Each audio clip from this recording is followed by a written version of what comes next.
Good afternoon. Ito yung tinatawag nilang water chestnut. Binalatan ko na siya. Tapos hihiwain natin siya ng maliliit. Parang cubes na maliliit. Tapos ito yung minced pork na ihahalo natin mamaya. Pinipros ko muna siya. Yan. Ihahalo natin mamaya. Tapos ito rin yung wonton wrapper. Pambalot natin mamaya to sa ating wonton. Ito lalagyan ko siya ng minced pork. Ihalo ko yung minced pork tapos salt and pepper.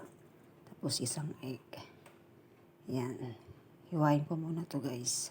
Chestnut na hiwa-hiwa ko na ng maliliit. Ngayon lalagyan natin yung minced pork. Minced pork tsaka egg. Lagyan din natin ng kunting asin. Ayan, himayin na natin.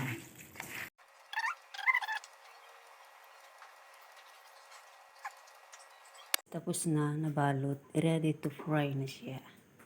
Ayan ang aking fried wonton. Pag naluto, lutuin mo.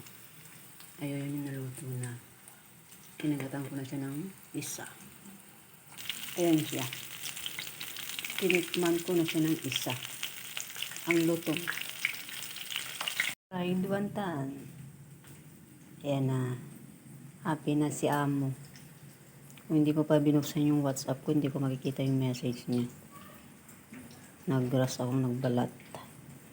Yan. Thanks for watching guys.